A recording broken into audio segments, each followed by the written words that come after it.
This is the time where they reveal that J.J. Abrams' mystery box is actually the box and primer. Jar Jar was Darth Plagueis all along. Oh my god. Jar Jar was Darth Plagueis. Hi everybody. So what a way to walk in on a conversation, just like on an episode of Social Justice Alchemy. We decided for some reason. Here's what happened. Okay, let me explain for everybody watching, which I think at this point is probably like 5 people. Vagina. We agreed if we do want to talk about the new Star Wars movie, which we don't have to, but if we want to, we're going to keep it spoiler free for those of you watching who haven't seen it, and for those of us who are here who haven't seen it. And then we just started posting fake spoilers, like, you know, Luke is Vader's father. Luke, like you Luke do. is actually Vader's father, which I think would have been in some ways better than what we got, but and Leia was actually his mom. You know? Yeah, and Jar Jar Binks is actually his mom. That's the best. Yeah, and Jar Jar Binks is a Rhodes Scholar. The midichlorians talk in this one. They sound very strange. Okay, so here's my thing, right? Here's my thing.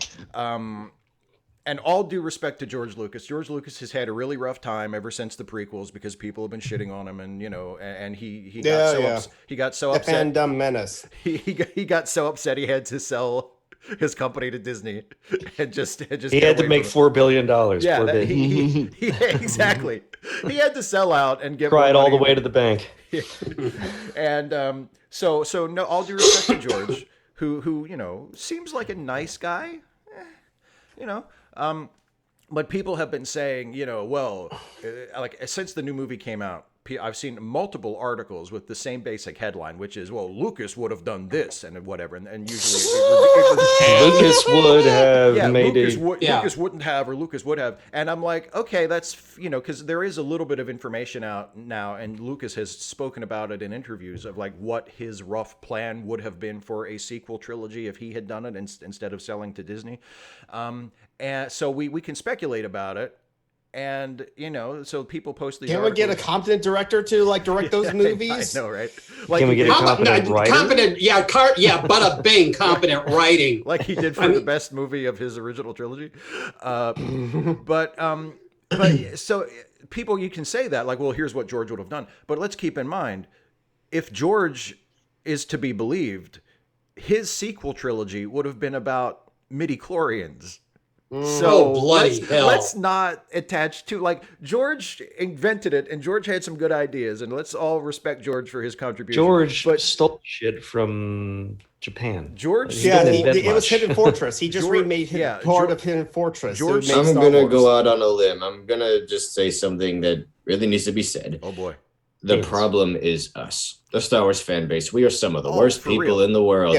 Because look, the problem is that the problem is white boys. The problem is that at all times, people want a target. They want that one person, that one face that they can direct all of their hate towards. This pinprick target. For some people, that was George Lucas, or the guy who played Jar Jar, whose real name I keep forgetting, or Jake Lloyd. Yeah. We were the ones who ruined Jake Lloyd's life and made him this bitter, cynical guy who can't enjoy anything. We chased George Lucas away. We nearly got the other guy to kill himself.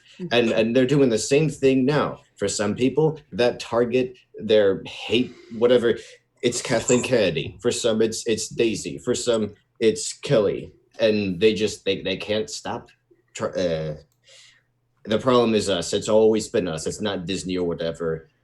I still blame Disney somewhat, but like in this case, in Rise of Skywalker and the Star Wars trilogy, if Disney just give like Rian Johnson full reign to like do his own trilogy after this one, then that'll be perfectly fine. And plus, Disney hasn't really like screw up like the Marvel Cinematic Universe too much either. Just like took them a long time to get the Black Panther. The thing is, there's also this weird revisionist history because people are now looking back at the 2000s of the prequel era, acting like, that wasn't pod so racing. bad. That was great. Everybody loved the prequels, right? Because I mean, before they hated George Lucas. They're like, get him out of here. The man's a hack. And now they're acting like he's a genius. Yeah. At least he's not. Here's my thing. If he's such a genius, what has he done since Star Wars? Yeah, exactly. Yeah, cricket. He's been masturbating to some really weird porn. I mean, he had THX 1138, which was, That was a good movie. you know, I like that quirky movie. and crazy. He Yeah. had American Graffiti, American Graffiti. which was terrific.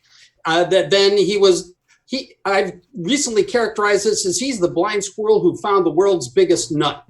Last thing I want to add to this point is another case of fans revising history, because look at the Terminator franchise. I remember people saying that Genesis, the 5th one, was a death of the franchise. It can't get any worse than this. Terminator is dead. And then Dark Fate comes along, and suddenly they're going like, hey, Genesis wasn't that bad. It was all right. At least it didn't have so many women's in it. A lot of the problem is, and I agree with what you're saying completely. A lot of it is that the fans have and we're all guilty of this to varying degrees. Even those of us who think that we're better than it, I'm better than you.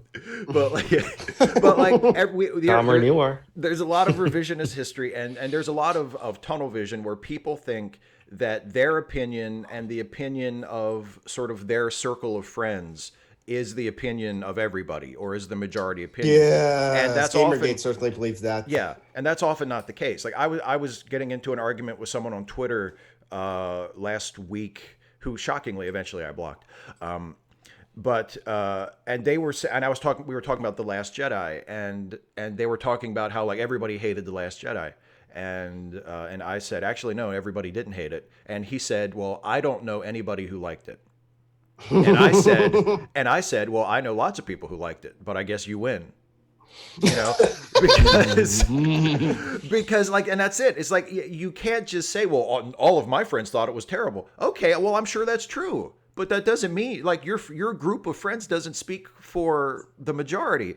And you can, and then he shows like the Rotten Tomatoes audience score, which is down in like the 20s or something. And I said, and so then I countered with the cinema score, which is like an actual market research poll where it had like an A, I think.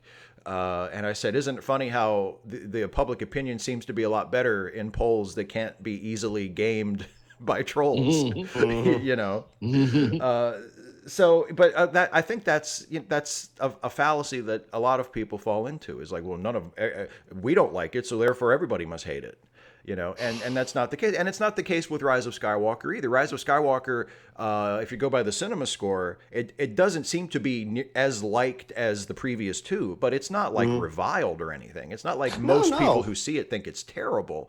No, I didn't hate it, but I also wasn't wowed by it. That's my problem. Yeah, it's just like... Well, it's the same problem that I was talking about in your review of it. I think it's ultimately a case if you had too many cooks coming out of one original film, which I'm still not convinced that he really had an arc sorted out when the original Star Wars came out. I'm fairly convinced that he didn't actually. And what you wind up with is Hungarian goulash. Yeah. Which is to say, Hungarian goulash, as Alan Sherman represented it. If you've ever heard that song, it is wonderful. The closing line is. Here you have one food from each land, each one delicious, each one simply grand. Mix them all up in one big mishmash, and what do you got? Hungarian goulash. Yeah, there was actually a video essay done by Rocket Jump Academy, I think, of like how Star Wars was saved in the edits. And at least in that time, George Lucas did trust his editors to just like they do something to work things out. And there was actually a lot of significant changes into it. But and if you recall from the original film, they had 3 people working on that. Yes, that wasn't just one, and one of them was his wife. Yeah, exactly. there are 3 credited editors, and exactly. And they won the Oscar for editing too that year as well. And indeed, they won all the technical awards. They didn't win one acting award or artistic award, but the tech awards they swept. Well, and they should have. They had to invent an entirely. They invented a new kind of motion control camera. Exactly. To do the special effects. Like, give them an award for that at least. Like, they had to invent a new technology. Computer control with 4-bit computers. Yeah, it's really. That's why I've never dished on Lucas for the movies that heavily. I mean, other than story, which he didn't do great, especially on the prequels, but like all of the effort taken into the like every time he put out a new set of movies, he essentially changed the way movies were made for 10 years, Mhm. And he deserves all the credit in the world for that. Yeah, and the when problem you look, with go ahead, Nick. Please go ahead. Okay, the problem with the prequels was that, look, with the old movies, he always had people like his wife there for counsel. He didn't quite have that much confidence, so he would run the scripts by people he knew, people who were even just close to him, and those people could point out, no, that seems a little too hokey. That seems kind of dumb. Yeah. And so he would adjust accordingly. But when it came time for the prequels, he was surrounded by a bunch of 20-somethings, a bunch of yes men who thought he was a genius, who thought that he made the 3 previous films single-handedly, or like, yes, Mr. Lucas, that's an amazing idea. Let's go with that. And that's why they turned out the way they did. Jar Jar Binks is hilarious. It's funny. I just watched 2 days ago. I watched there's for people who don't know, there's this group of fans online, and it's called Project 4K, and their project is to create high quality 4K versions of the original theatrical cuts of the first 3 movies in the Star Wars trilogy. And so far they've done Star Wars and they've done Return of the Jedi, and they're working on Empire Strikes Back right now, which is a little more complicated because they have to use multiple sources. But what they did, and it's similar to, a lot of people know about the despecialized versions, and this is similar to that, only it's a separate project. And what they did was they got their hands on a 35 millimeter print of the original theatrical cut of Star Wars, and it was still in really, really good condition, and they scanned it at 4K resolution. So they start with this 4K high quality scan of an original print, and then they go back and they clean it up and they take out, they enhance the artifacts, or take out dust artifacts, and the result is amazing. Like I watched it the other night on my 4K TV.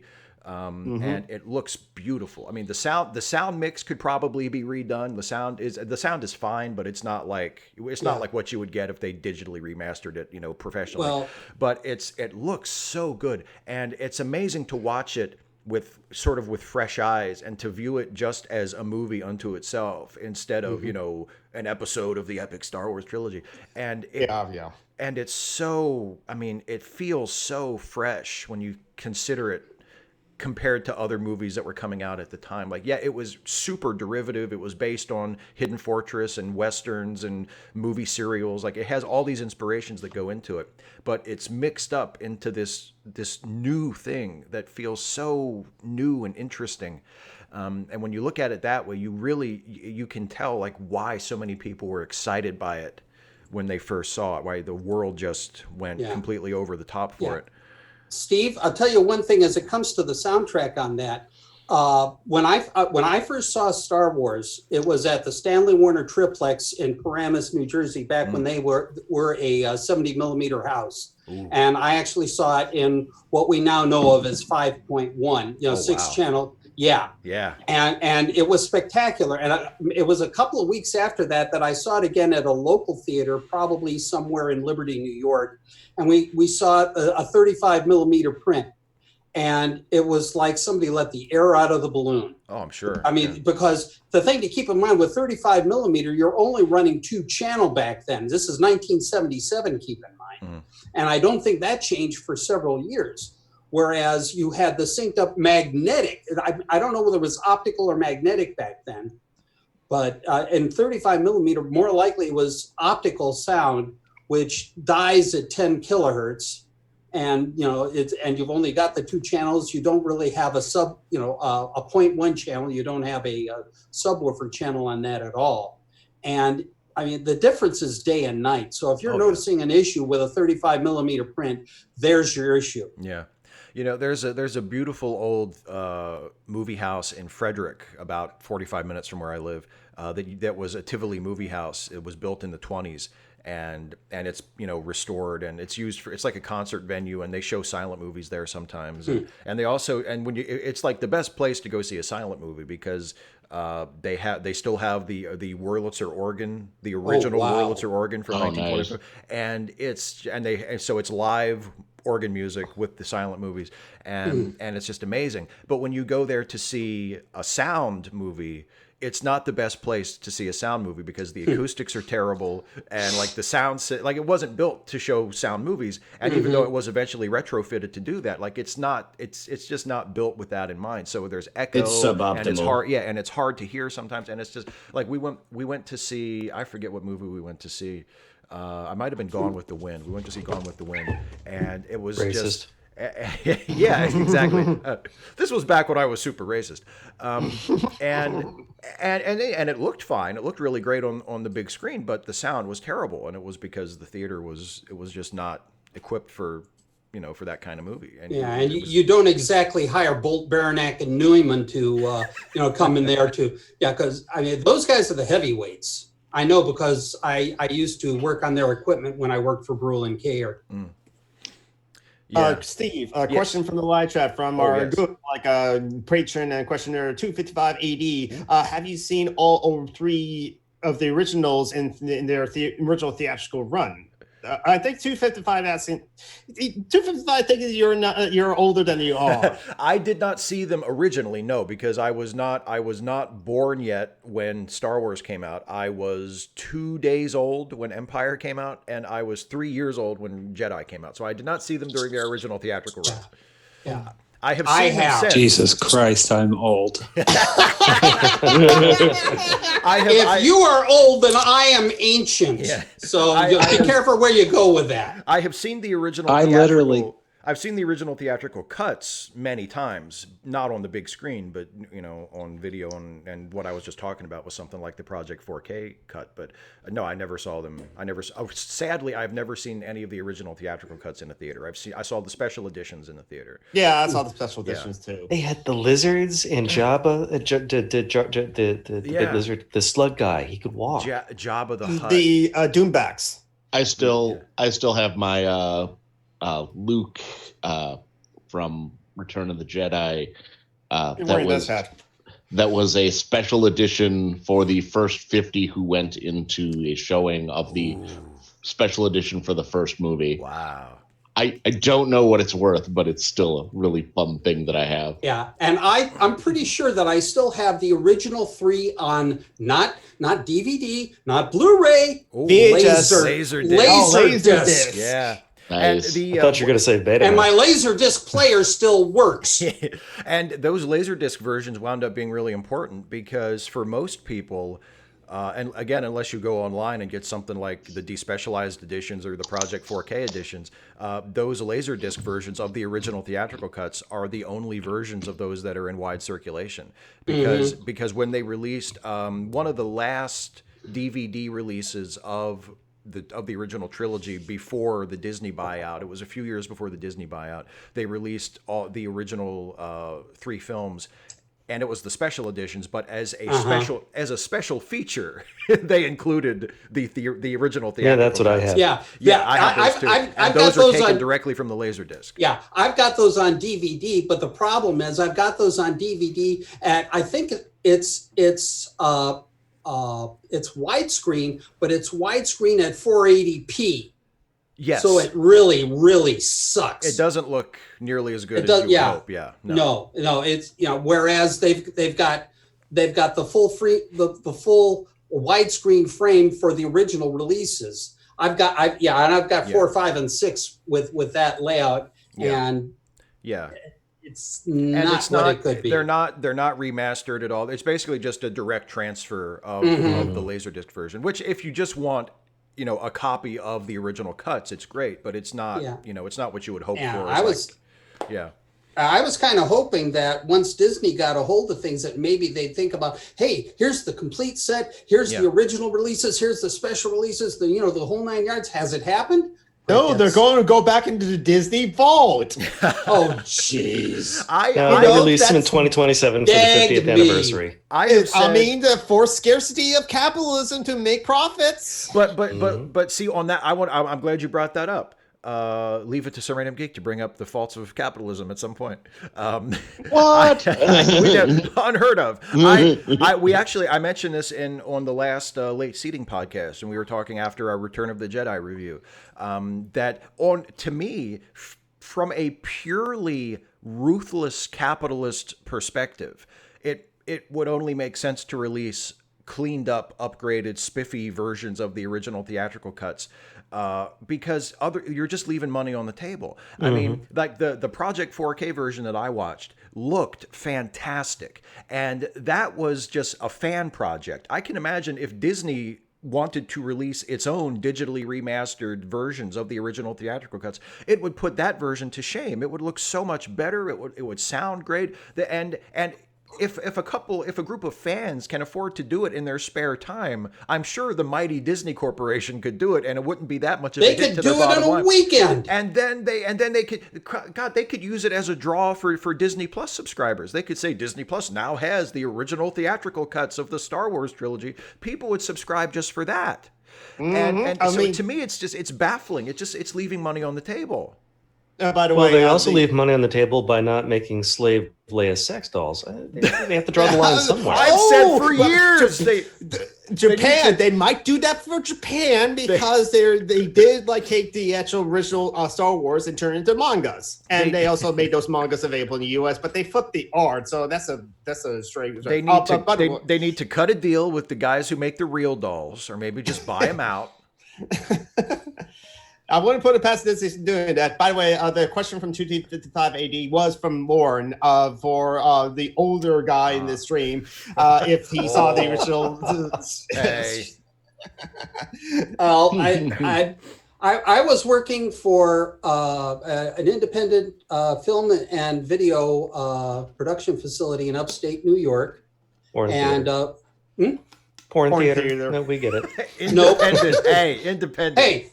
Sir, all right. You want the straight shit? I'll give you the straight shit. Do you know who I was working for? Oh. Fasten your seatbelt. Maharishi Mahesh Yogi. Oh, wow. Seriously? I was working for World Plan Film Productions, and we were making films about transcendental meditation. Did you get to meet the Beatles? Nope. I guess they were broken up by that point. But I did get to meet the man. Wow. And that's kind of cool. Very cool. And I'll tell you, it was 2.5 years I'll never forget. Wow. And I learned tons. And on top of everything else, it was interesting because down in my film sound studio, I mean, you might expect to have something like, Altec Lansings or Voice of the Theater monitor speakers, right? Wrong. IMF Super Compacts, which back then were a very high quality bookshelf speaker. Go up to the video studio, no Altec Lansings, no Voice of the Theaters. Dahlquist DQ10s, which were, again, a highly regarded audiophile speaker. And that is what sunk the hook in me for, being the dirty word audiophile that sits before you today. But like I said, for 2.5 years, I worked for the TM movement. Wow. I didn't know that. That's really cool. If it's all right, there's one other Star Wars related thing I wanted to know. Please, we can talk about Star Wars all you want. This won't directly spoil anything in the Rise of Skywalker. I'll just say something that I really respected about The Last Jedi was how it essentially democratized the Force, and I think it was the truest depiction of the Force we've seen in ages. People go like, "Oh, you can't just introduce new powers that haven't been in any of the other films." Yeah, because we all remember, except for all the other times they did. Every Star Wars movie. Because we all remember Force Lightning in The Empire Strikes Back, at Force Levitation and A New Hope, right? Yeah. But okay, look, the thing I love about the original interpretation of the Force, before Lucas even planned for Vader to be Luke's father or any of that, the Force was just something that seemingly anybody could use if they just believed in it. Han was a skeptic, so he couldn't feel it. Luke believed in it very quickly and saw immediate results. But then they had to make it about bloodlines and lineages and midichlorians. Magic parasites and all that stupid crap. Force-sensitive babies being abducted from their cribs because their power level was too big. So the Force is Weight Watchers? There you go. If you believe in it? If you believe in it, it'll work. It's homeopathy. But no, I want to say that even though, George Lucas did make it into midichlorians in the prequel trilogy, and we all dislike that idea. Yes, I agree. However, the thing is, name a Jedi that fathered children other than Anakin and Luke, or Anakin and Leia. Yeah, that's a good point. According to Lucas, they all did. They just didn't get married or fall in love. Hey, but Maybe they're sperm donors. Sounds like I a mean, great look, life, look. doesn't it? Look at Kit Fisto. The green guy with the tentacle hair, super ripped butt, and tell me he doesn't fuck. Yeah, that's a Jedi. I mean, but like, does he have offspring? fists. It's in the name. I mean, No, tentacles. It's the tentacles that's coming out of his head. Of course it is. Come He on. probably that's how he holds him his still. probably looks like a corkscrew, like a duck, like. Next stop, tentacle sex. No, sorry. We got Jonathan here. Of for me. course, we're gonna go Jonathan did say there was a manga, so Yes. there, Fan fiction, I'm sure it does change Steve. yes. I did have a question as far as Okay. like, because I am a Star Wars geek. I did see the original in the studio in the movie theater. In fact, the first time we saw it at the first showing, and we stayed until the last showing, and did that probably 2 or 3 times. But That's amazing. so I do love Star Wars, and I honestly can say I thought this last movie was not good, but not bad. Yeah. That was kind of my review, but I think part of it for me is I love it. The part of me that loved this was the kid that saw it at 10 years old in the movie theater, and something hit me when I was earlier today. I was just kind of thinking about, do you think, because you know a lot more about Star Trek than I do. I could never see. Wars. Well, Totally hold on. I could never see Gene Roddenberry kind of giving over all control to his baby. And yet he And did. the same, Yeah. did he? Well, he, not Berman voluntarily. and Pillar, Yeah. for all intents and purposes. And he was out of it for the last portion of the production of TNG too, was he not? Well, he died in '91, Yeah. so he was out Yeah. of it at that point. So good for him. He gave up control at last. Well, what he did was, I mean, he gave up. He didn't. He gave up control of the movies, but it wasn't. He Really didn't his sell choice. it though, Yeah, did he? No, he was. Well, he retained creative control of it, but he sold it. It was sold to. I think he sold it to Desilu with the understanding that he would maintain control, and then Desilu was sold, I think, to Gulf Western, and then Gulf Western bought Paramount and merged it all together. So that's how Star Trek ended up in Paramount Pictures. Yeah. And Roddenberry was in charge of the first movie of Star Trek: The Motion Picture, and then after it didn't quite meet expectations, they decided to do a sequel, but they said, "Okay, Gene, you'll just be a creative advisor for this one." And they gave him and he had an office, and he was technically part of the creative team, but the person really in charge was Harv Bennett, and he was he's the one. He's the guy that I say he's the guy that I say saved Star Trek, because it was he was sort of the godfather overseeing Star Trek 2 and Star Trek 3 and Star Trek 4, which Star Trek 4 wound up being the most successful of all the original cast movies. And Roddenberry had very little to do with those creatively. Like, he was there and he was giving suggestions and stuff, but he wasn't like directly involved with the writing or anything, which turned out to be a good thing. Yeah, well, he had his own obsessions too. I'm sure you've heard the business about him and the Kennedy assassination, right? Oh yeah. Oh my God, yeah. He wanted the it was the first movie, right? He wanted the first movie to be they travel back in time to stop the Kennedy assassination. Either that one or 4 was supposed to be about that. Never mind the fact that Eddie Murphy was supposed to be in it. Man, they wanted Eddie Murphy in everything in the 80s, didn't they? Well, we gotta have Eddie Murphy in it. Well, I mean, he was money back in those days, blame and now him, all of a sudden he's back doing Saturday Night Live. Yeah, and It's so funny that like Star Trek wanted to go back in time and prevent the Kennedy assassination, because like Red Dwarf did in the season 7, and so I feel like that's one of those things, especially for folks who are old enough to remember it. Like, that's probably like the great injustice of their generation, and if you become a science fiction writer, I think it's probably only natural to want to do something. You have a yearning to go back. Oh, that was wrong. That shouldn't have happened. He shouldn't have been assassinated. He represented the future, and you could say like after Kennedy's death, the '60s took on a much darker, more cynical tone, and I think it's only natural because they did. Yeah, it's only natural for folks who remember it to be like, oh, if I could go back in time, I would want to fix that.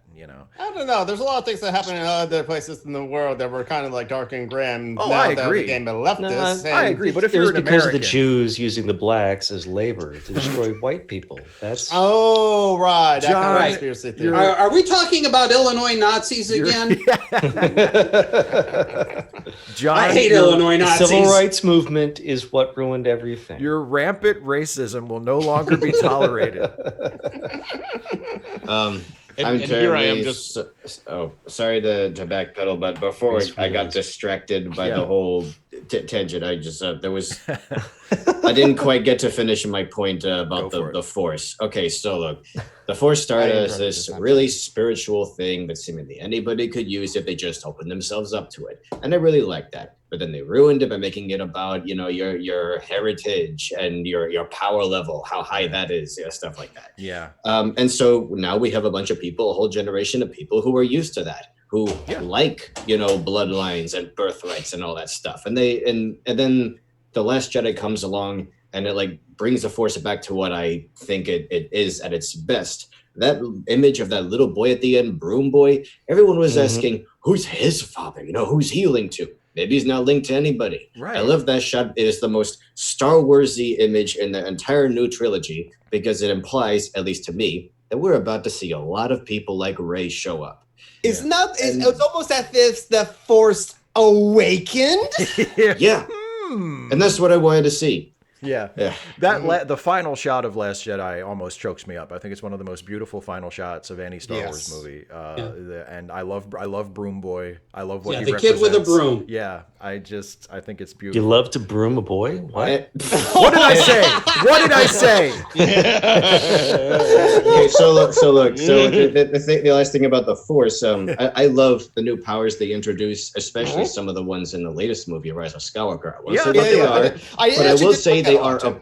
I will say they are appropriate. They are very spiritual in nature, and I love seeing like the new abilities because I like the idea of the Force evolving itself with each generation, getting stronger, just using these people, these characters as its vessel, and I like seeing it be the organic, flexible thing that Yoda and Obi-Wan always described. Yeah. Mhm. Yeah.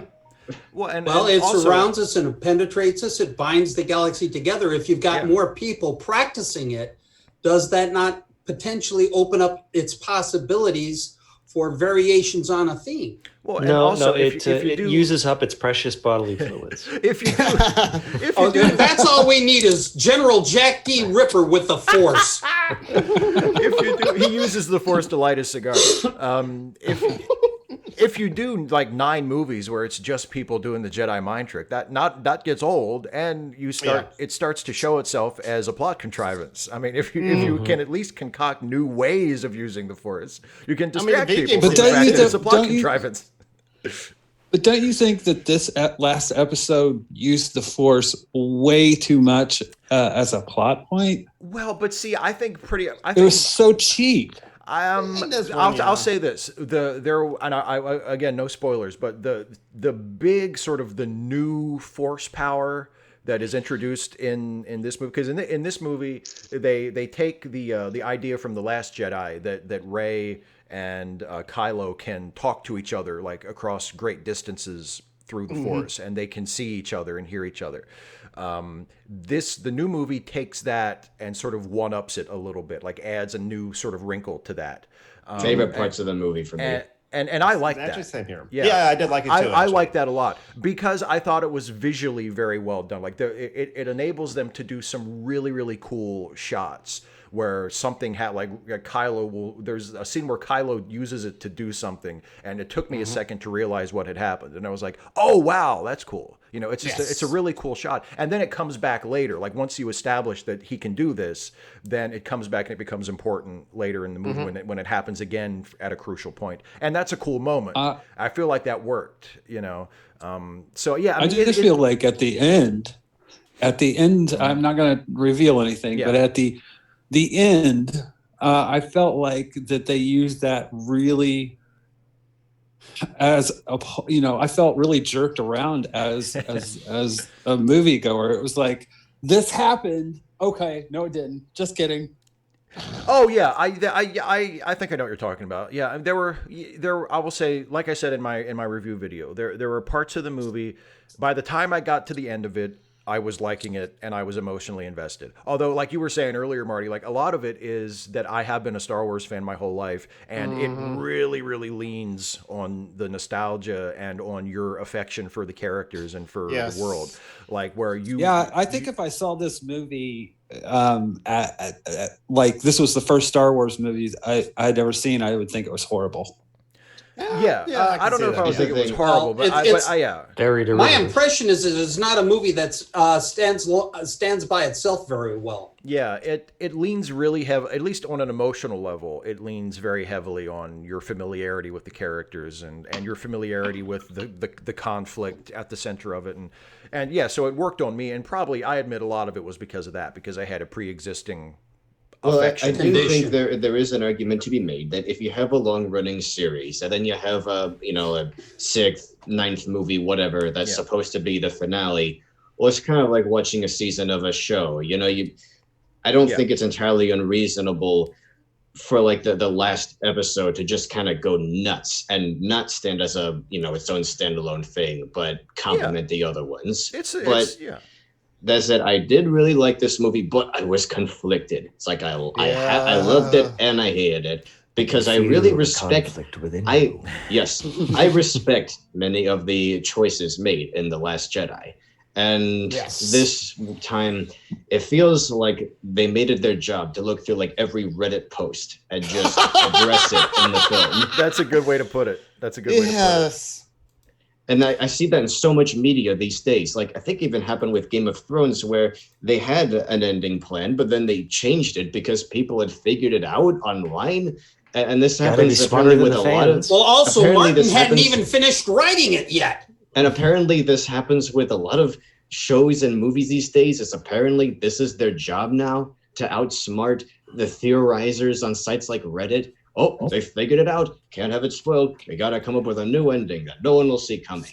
No, that's why the writers for like a cartoon show, My Little Pony: Friendship's Magic, they all the writers will do like meet the fans at like conventions and all this stuff. Oh, I have a suggestion, and they're like, no, don't tell me, and they're not supposed to ever read those like Reddits or the fan fiction or any of that. Well, because of like legality, because like if like a fan sees something in a future episode, it's like, wait a minute, I wrote that. They don't want any possibility of like, oh yeah, the writer did read that like fan fiction post, so the writers do not do that at all for that instance. And I think the writers gotta like do that for as well for anything like that. As good or as bad as like writers are, I think it's like they should write their own story and not just like please the fans. As much I love like Steve Shives and Steve and Stuffy, I mean it's his right to like not include like a gator, a gamer gator character in the Steve and Stuffy universe that's an actual gator.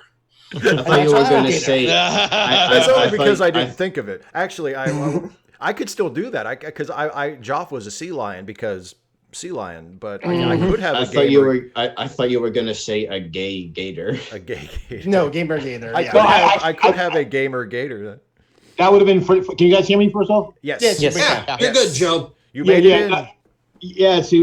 A gamer gator. That would have been. That's an awesome idea. I love that. That's almost too clever. John Brockman came up with that. That's a Hanna-Barbera name, absolutely. And the thing is, for that, going along with what Geek said, basically, Joe Straczynski, for that reason, he said for years, do not send me ideas because that guarantees I cannot use them because then we don't want to open ourselves up to litigation and someone saying, oh, that was my idea and you stole my idea, blah, blah, blah. So he said, so if you tell me something, you will never, ever see it. Yeah.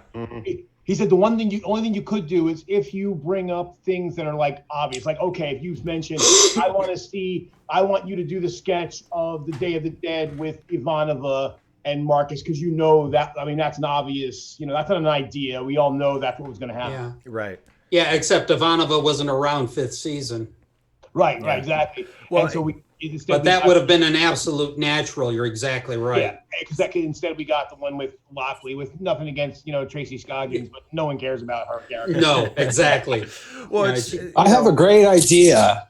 How about if somebody gives you an idea, then you pay them? There's that too. Well, see, and that's what Rod Serling did, and he did it a couple of times without even really wanting to, because, and I don't know, I don't think Rod Serling ever consciously like ripped anybody off, but there were a couple episodes where it turned out what made it to air was very, very close to a concept that another writer had that Rod had seen at some point.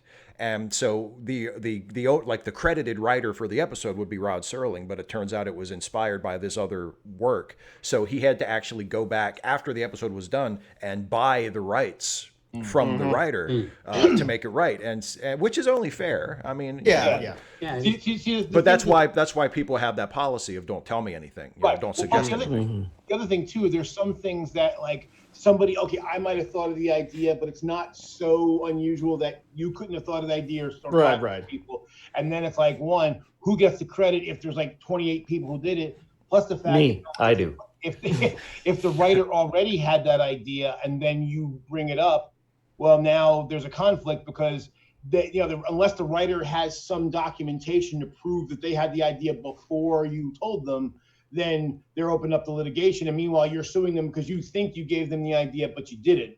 So that's why they're just like, just don't do it, and then I don't have to worry about it. Yeah. Even in stand-up comedy, that's actually kind of like a thing about people stealing jokes. They accuse Robert Williams of doing that a couple of times. Carlos Mencia is the big one. Yeah. But like when Ralphie May, when he finds out, you told the same joke? Oh man, I'm so sorry. Hey, how can I make this right? And he's willing to pay that person as well, just like how Rob Serling did it. There was another point that I was had, but I forgot it. So like anyone else can continue. Well, the other thing with stand-up comedy though, it's one thing like, okay, like there was very famous cases of like Dane Cook ripping off Louis C.K. almost verbatim. There's that.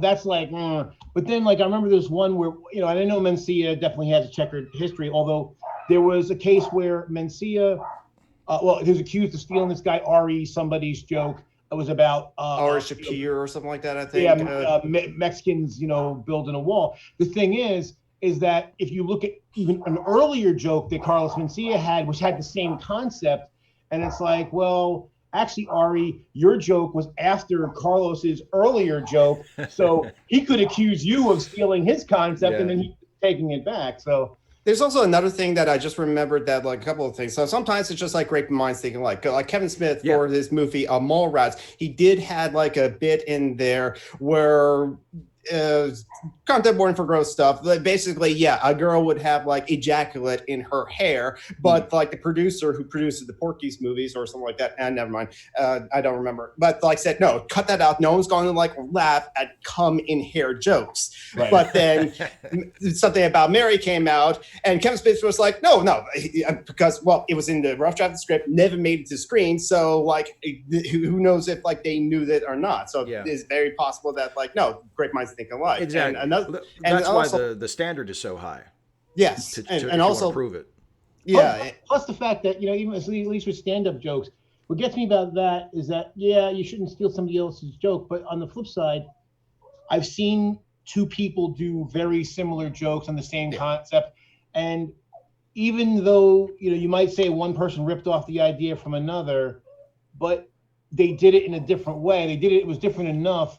Plus the fact that we all know that person at work who tells the comedian's joke, but because they don't have the timing, they don't know how to do the delivery, it just falls flat because it's just, because they're missing the part that made it really funny. Also, like the previous setup or like the whole routine that came before that made the payoff of the punchline much more important, which is why those comedians do like for a 30-hour set or something like, no, not 30 hour. 30 hour? That's an epic set. But you need bathroom breaks for that. Of course. But that's why they set up the routine as such so that like at the final joke is a big laugh. But another thing, going back to like writing, we already mentioned how like George Lucas just borrowed ideas from like Westerns and like a Hidden Fortress. for Star Wars. So it's still kind of like happens in a way, but it gets away with. Vanilla Ice family says like, no, they go dun dun dun dun dun dun, while we go dun dun dun dun dun dun, and it's kind of like hard to prove. It's that little it's bitty dun change. dun dun dun Ice. dun dun dun. Don't bag on Vanilla Ice. It's not he was the under same. pressure to come up with a good riff. Come on. I love bow that to joke you. so much. I bow to you. It's such a great joke. See, the thing I is, bow to you. is that, as far as themes and stuff like that, I mean, it would literally be impossible to do anything if we didn't do something that a theme crosses somebody else's. Because I remember a friend of mine when he was in college, he took a creative writing class, and they said there's literally like 32 stories. There's only 3 different stories: man versus man, Yeah. man versus beast, and man versus environment. Every story is pretty much some kind of variation of those 3. Yeah. Sexist. And Person. Say person. Person versus beast, and person versus environments. Yeah. yeah, and then even if you go from that, then the next group was like 32 classifications within those, and then you branch out. So I think I mean certainly. Well, who was the music case recently where they said, oh, this song copies off of that Katy other Perry. song. Yeah, and it wasn't even close. I'm like, really? Are you? It's like, Bam, well, they bam, both have, bam, they bam, both, bam, bam, Yeah. bam. they both have the note A in them, so therefore, Yeah, that's my note. I own the A above middle C. Yeah, somebody's trying to copyright 440 hertz. Well, also, exactly. but also for like just straight up like ripping off like someone else's work. I mean, Stephanie Meyers of like Twilight kind of had a case for 50 Shades of Grey, because 50 Shades of Grey was originally a fan fiction It was of a Twilight fanfic. Yeah. But like if she did move forward to do that, she would alienate her base, because like if that litigation against 50 Shades of Grey actually went through, there was a court decision and then sets precedent, then what would that mean for fan fiction in general as well as a whole? Plus the fact that the whole idea of domination in stories is not new, so it's not like Twilight invented it either. Right. To me, it's kind of like the person who came up with who did the hamster dance website, and other websites copied off of that. And then the person tried suing everybody, but like if you find out the hamster dance song is a Disney song sped up, and like you can't sue somebody for stealing your stolen work. I stole it first. Yeah. You can't steal it after I stole it. Yeah, and It just reminded me of just a video I saw recently. It was a Christmas related thing. And then at one point a guy and it's like, "Ooh, is that music I hear? Is that like chestnuts roasted on an open fire?" It's like, I don't know, is that royalty free or is that public domain? And then you see just a screen cap on the screen that says, "No, it is not public domain." So he went, "Oh, is that chestnuts roasted on an open fire 3 octaves lower than it should be?" Exactly. I just last night actually, because I just watched. I'd seen it before, but it was the first time I watched it for a long time. The Maltese Falcon. Great movie, and because we're reviewing that for our next episode of Late Seating, and there's that great scene near the end of the movie when Sidney Greenstreet is explaining to Humphrey Bogart like the history of ownership of the Falcon, and basically it was intended to be given to the King of Spain in like the 1500s, but it kept getting stolen, and like everybody stole it from everybody else, and down through the ages, and so then now Sidney Greenstreet, he wants it, and The monkey's paw. yeah, Steve, and Humphrey Steve, Bogart, you just spoiled the movie. yeah, I know. And Humphrey Bogart is like, no, he hasn't spoiled it at all. I haven't spoiled it. But Humphrey Bogart is like, it sounds like it belongs to the King of Spain. Like it doesn't belong to any of you. You just kept stealing it from each other. Yeah. And the one little thing I wanted to insert in the midst of all that is the classic quote, which I originally heard attributed to Igor Stravinsky: "Good artists borrow, great artists steal." Exactly. I actually really want to see a version of that scene with Star Wars people and talking about the ownership of the Millennium Falcon. Whose is it? And do it at the bar at Tatooine. Yes. Han wanted it in a Unless bed. I sleep. Yeah, Han wanted in a bed. Exactly. It's his. Yeah. Didn't they? I did see that movie. I did see that movie where he won the Millennium Falcon. Didn't they stick it in right at the end of Solo? At, He like at shows up the right end, at the end. Like, we have to put this part in. Hey, I want it from you, fair. L3. Oh my word. That's great. Yeah. I missed the last meetup. Well, we didn't have one last month. There was none in November. Oh, so. that's right. But I missed the one before that too. So. Yeah, so did I. Yeah. By the way, one.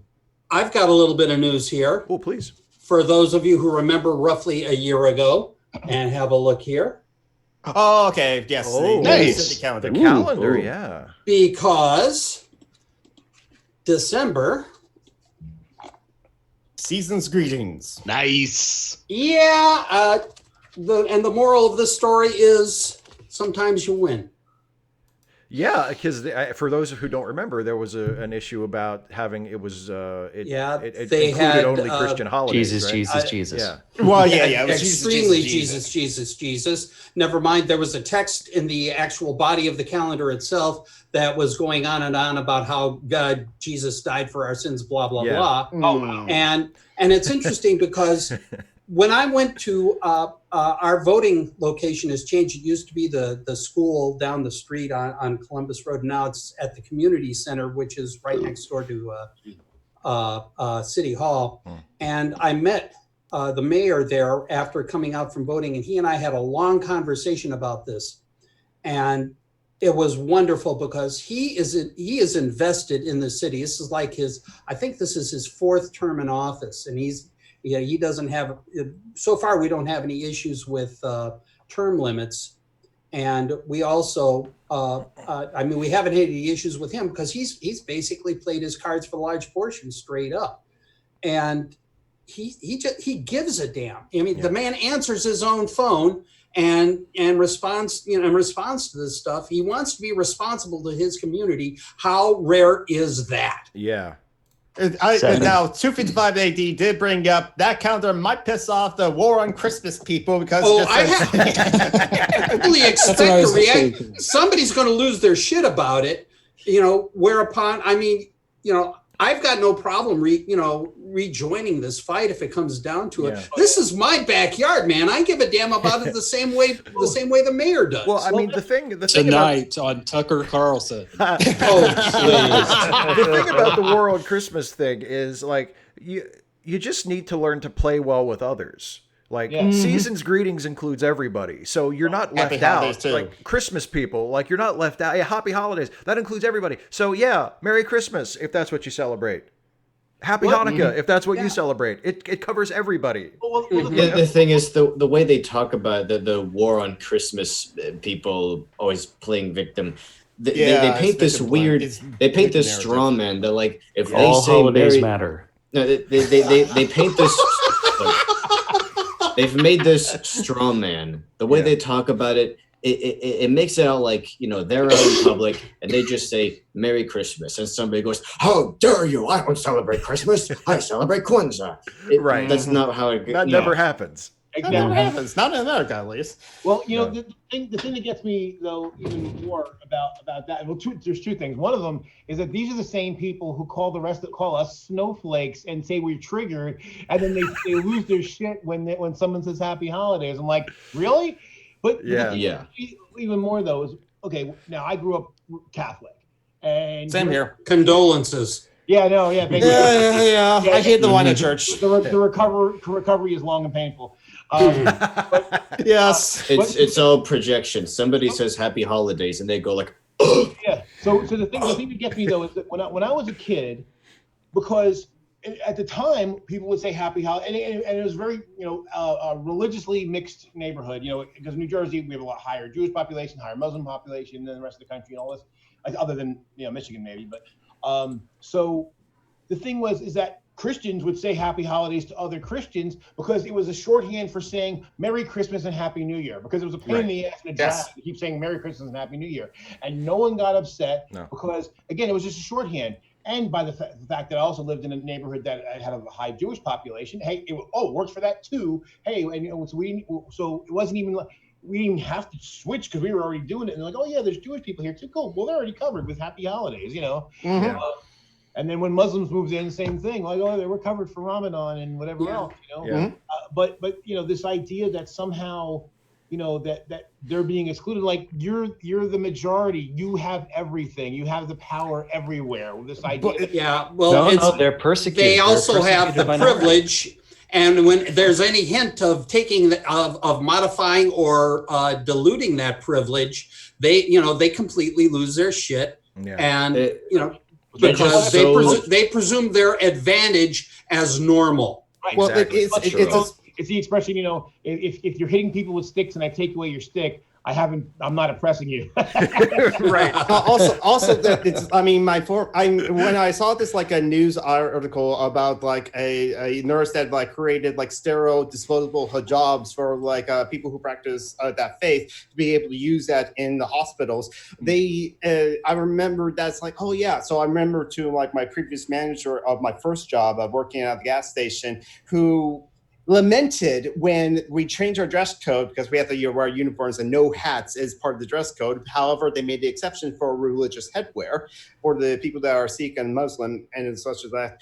But she lets it like, wait a minute, why do we have to change? And by the way, she was a fundamentalist Christian, or at least believed that the Old Testament of the Bible is fact and that homosexuality is like a mental illness. Thank God I don't work for her ever again. Thank God my queer ass doesn't work for her ever again. But by making concessions for other people, they feel oppressed because, like, again, it's kind of like with like the old right and all those people. It's like if trans people and queer people and Muslims and all these other different people become the new normal. There's an Asian woman in Star Wars. What does that make me? Or women as the Ghostbusters. Well, think about this. About with religious exemptions, they're all for religious exemptions, except if it's for a minority religion. Exactly. There was a case about a year or two ago where there was a Muslim man who was working as a cashier, and he was uncomfortable because he had to handle pork products, and they couldn't come to an agreement about how to do that and not violate his religious. So then what they did was they put him on a job that was outside, and he felt that they were doing it to punish him because he was working out in the cold and the weather and all this kind of stuff. So he sued. Now, whether or not they actually were intending to punish him or not, I don't know all the facts of the case.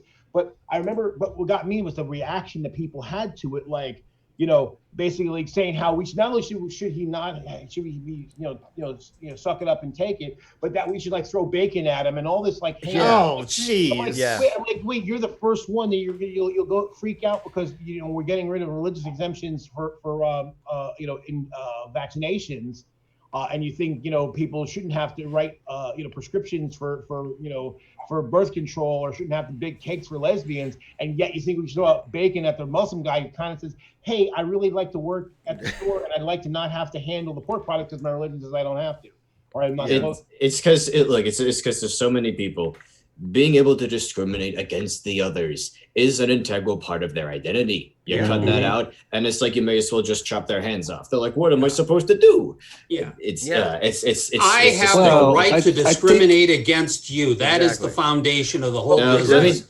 And therein lies the fundamental problem. When I was young, and we went to church, we stopped going to that church before long, and it's a good thing because we realized that it was pretty much I don't want to look. It was all about conversion. They emphasized, they really drove it home that your duty is to bear witness to basically everyone you meet. Just convert as many people as you can. Because if we can make every single person in the world, all of humanity, if we can make everybody a Christian, world peace, it'll be paradise. And if you believe that one, no more problems ever again. They never heard of the Reformation. Yeah, Christians have such a long history of getting along with each other. All the other Christian sects that are against celebrating like holidays as ideologues, like 255 AD mentioned in the chats earlier. Watch A Thief in the Knife. That series of movies was not aimed at atheists, Muslims, or Jews. It was aimed at the bad Christians. Yeah. Oh, yeah. The wrong type of Christians. Well, that's the one thing too about Christians, especially from the Midwest and the South, who want to paste their religion on top of everything, and they don't understand why the rest of us aren't happy with that. Now, maybe the only good thing about having grown up in a religious environment was that I can make the point that again, growing up here in New York, New Jersey area, where there's a plurality of, there's so many different, religions represented here, and it's such a diverse area, that we didn't talk about religion, not because, when again, it wasn't mostly like a Muslim Christian or a Muslim Jewish thing. It was literally like, I'm this kind of Christian and you're that kind of Christian, and I'm not going to proselytize towards you because you don't want me to, I don't want you to proselytize at me.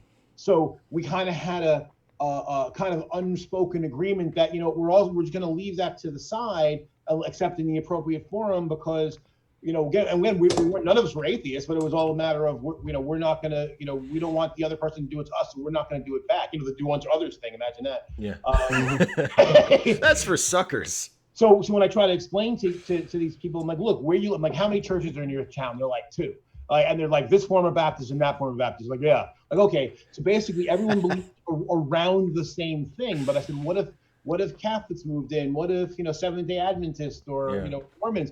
And you guys are not going to see eye to eye. And then you're going to start arguing over that stuff. So that's why it just makes sense to say, hey, you know what? Keep that crap in church or with your groups that are doing that, and then leave everybody the hell alone.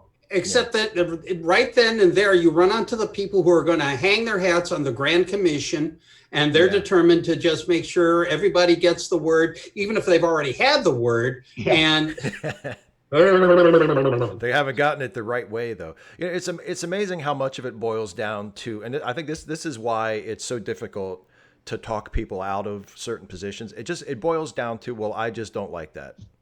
It also boils down to, I want to be right. I want to be. It's all about feelings. I think that's a similar. Facts. It's a similar position. But yeah, it's like, because I was thinking about this when we were talking about, I like religious accommodations and stuff. Like think about accommodations for people with disabilities. Where, like, I remember when, and I was still just a kid, maybe a teenager, when like public buildings started to have to put in ramps or wheelchair accessible entrances, and I remember people my parents' age like complaining about it. And I look back on that now and I think, well, but what was the problem? Like, if you don't want to use the ramp, you don't have to. Like, it's there for people who need it. It doesn't affect you at all. If you want to take the stairs, take the stairs. But it boils down to, well, I just don't like it.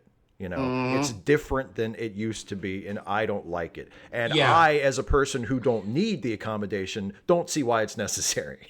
It's because so many people, they've been taught that the virtuous, good way to go about life is to only think about you and like those like immediately affected in your tiny circle, could be your family, if even that. Just focus on getting yourself through the day, and that's all you need to do, buddy. Don't waste precious when you think about it.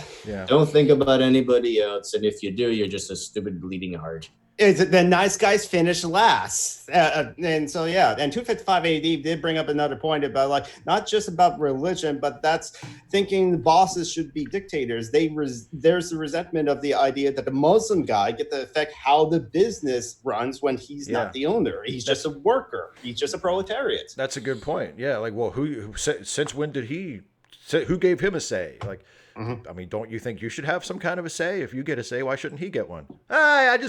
I just don't like it.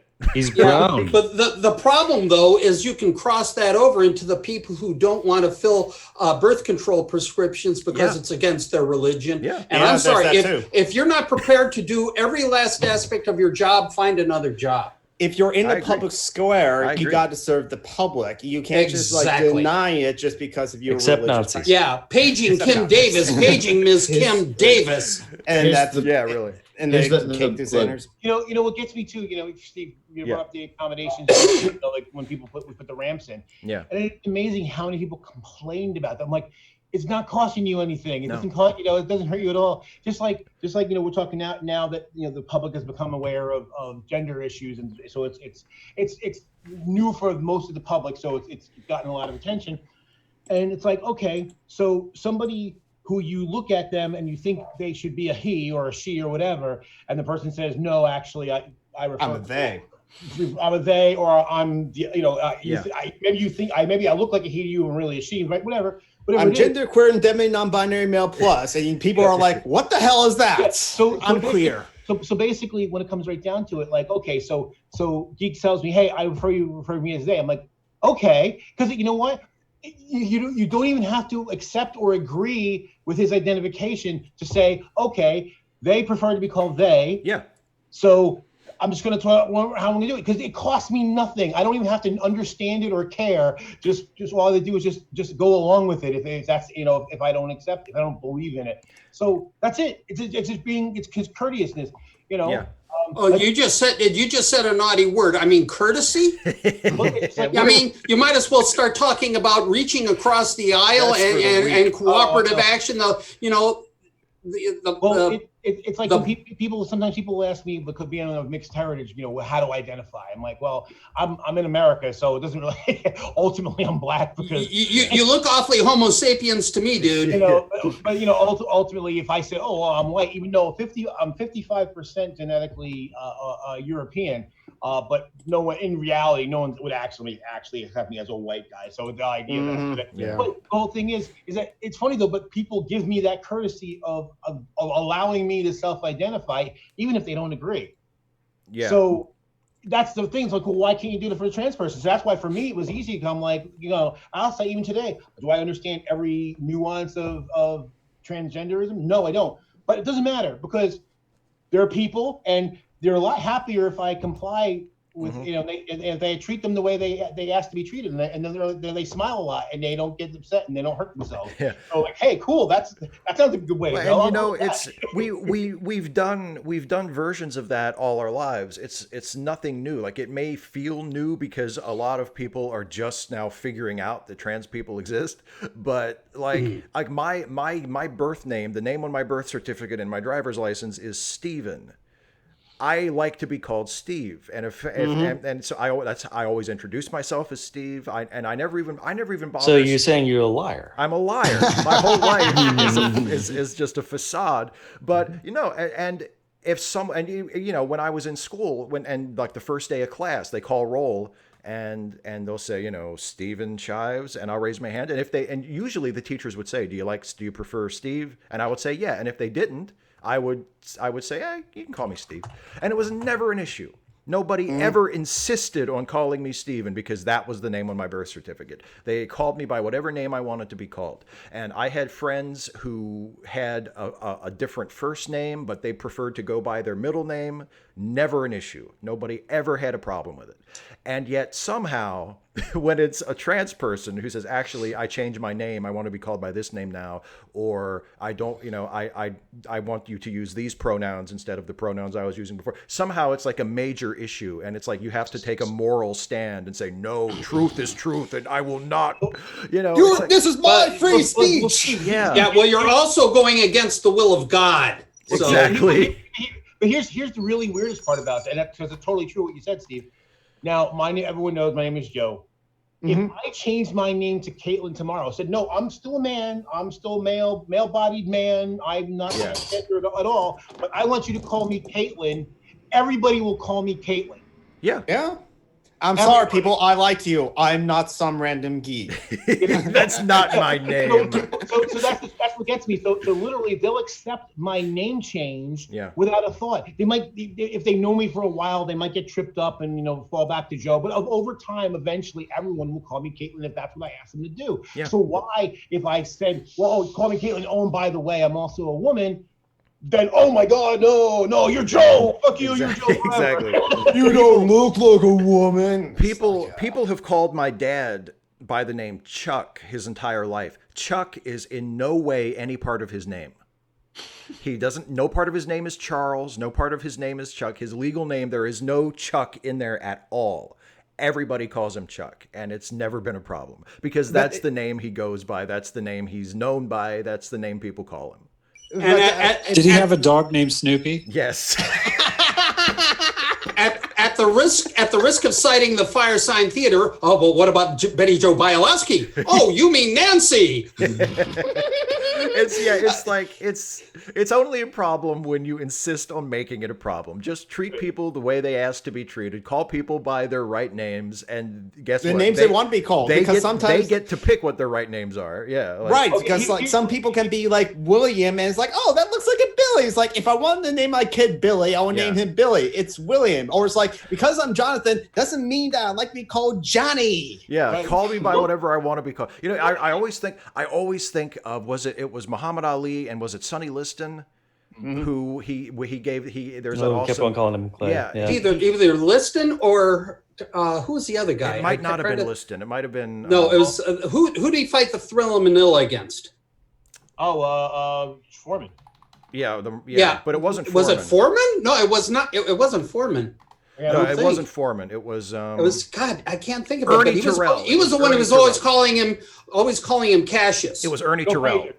Joe Was Frazier. it Terrell? It was Ernie Terrell. Wow. I just looked it up. It was Ernie Terrell. Oh.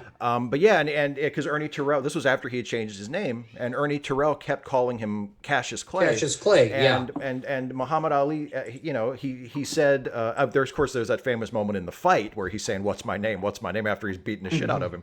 But in the interview beforehand, the thing that Muhammad Ali kept saying was, "Just call me by my name.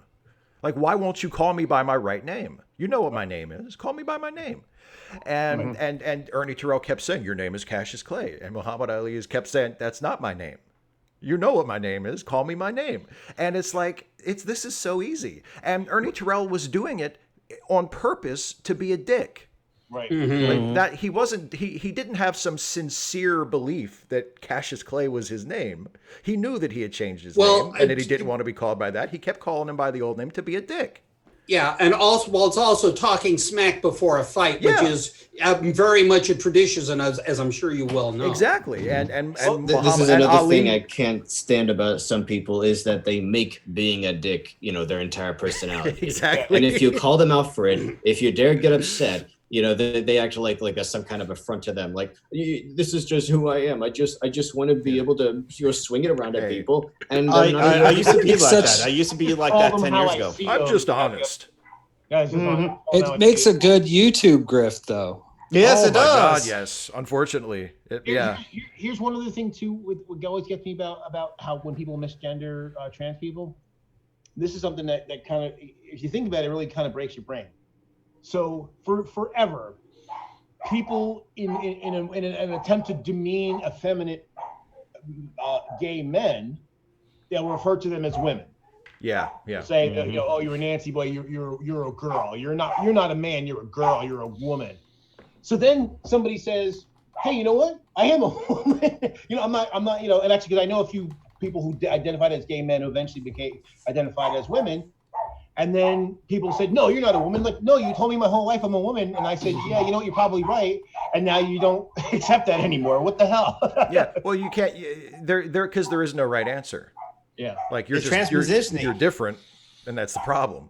Yeah.